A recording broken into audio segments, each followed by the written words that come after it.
প্রতিবারের মতো কুড়িগ্রামের চিলমারীর রাজারঘাট গ্রামে বসেছে মানুষের মিলন মেলা।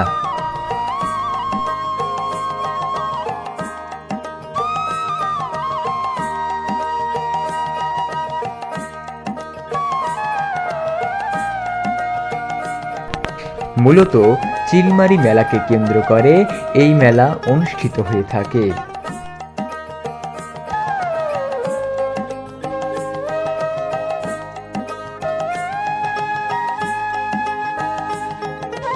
গ্রামীণ এই মেলায় পাওয়া যায় নিত্য প্রয়োজনীয় সামগ্রী।